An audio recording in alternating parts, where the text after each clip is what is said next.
The dinner rush at Marlowe's diner was finally fading, leaving behind the soft hum of the old ceiling fan and the lingering scent of fried onions and coffee grounds.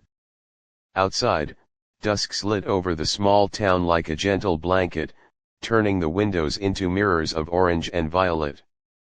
Inside, the bright neon glow cast long shadows that stretched across empty booths. At the far end of the counter, Lena Hart wiped the same spot for the third time. Her hands trembled every now and then, small, visible shivers she tried to hide. Her left cheek carried a faint purple bloom barely covered by makeup. Every time she turned too quickly, she winced, pressing her lips together to hold back both pain and memory. She always worked the late shift. It kept her out of the house long enough to avoid the worst of her boyfriend's temper. But bruises always found their way back. Tonight, though, she wasn't alone. The diner door swung open with a sharp jingle, letting in the smell of leather, cool night air, and the unmistakable sound of heavy boots. Ryder Kane, leader of the Iron Wolves, stepped inside.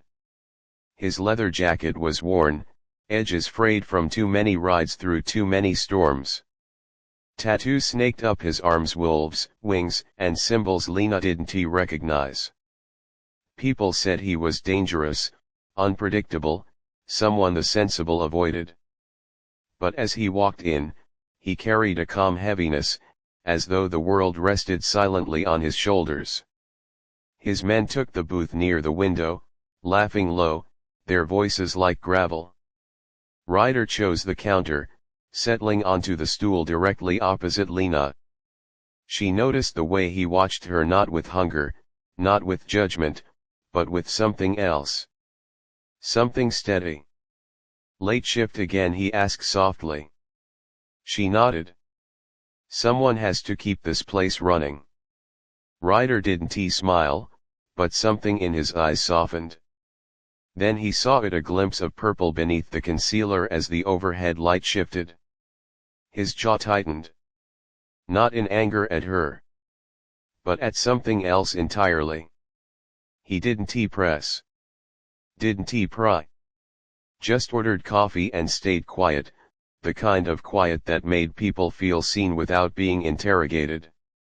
A beat passed. Then another. As Lena refilled his cup, her sleeve slipped back. Finger-shaped marks circled her wrist. Ryder's hand froze around the mug. "Who did that?" he asked, voice low but controlled. "It's nothing," she whispered, pulling her arm away. "Just life." Ryder didn't buy it. His silence sharpened. His men noticed the shift, glancing over with unspoken questions. But he didn't involve them. He simply stood, moving slowly, giving her space. "Lena, nobody deserves to walk around like a ghost of themselves." She blinked hard, a tear threatening but not falling.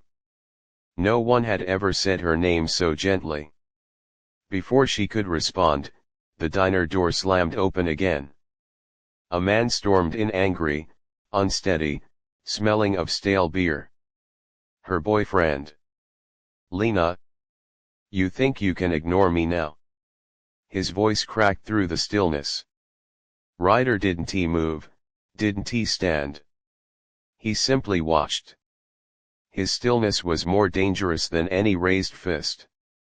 The man grabbed her arm, too tight, reopening pain she had tried to hide.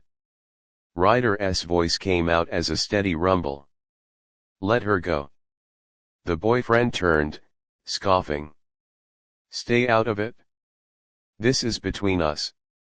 Ryder rose then. Slow. Deliberate. Every biker in the diner fell silent. "This diner," Ryder said, "is a place of peace. And she's under its roof. That means she's under mine." He didn't shout. He didn't threaten. He just stepped closer, and something in his presence, quiet, controlled, immovable, made the boyfriend's bravado crumble. His grip loosened. His eyes darted. Then he backed away, muttering curses as he stumbled out the door. The silence afterward felt like a held breath finally released. Lena's legs wavered. Ryder steadied her, his hands gentle. "You don't have to go back," he said. "Not tonight. Not ever, if you choose." Her tears finally escaped, falling as silently as snow. Word spread quickly. People talked, surprised that the town's fearsome outlaw escorted Lena to safety, helped her find a place to stay, and stood guard not as a savior, but as a witness. Someone who refused to look away. In the days that followed, Lena's spirit began to thaw. Her smile returned, fragile at first, then stronger. Ryder never pushed. He simply showed up, checking in, fixing the diner's flickering sign, protecting without claiming. One evening, as the sun dipped low again, Lena looked at him and realized something that brought a quiet warmth to her chest. Sometimes the gentlest hands belong to those the world fears.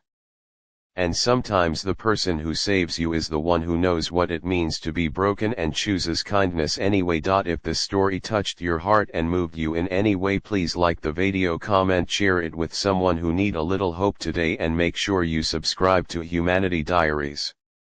Your support help us continue emotional and meaningful stories to the world. Please comment below which part of story touched you the most.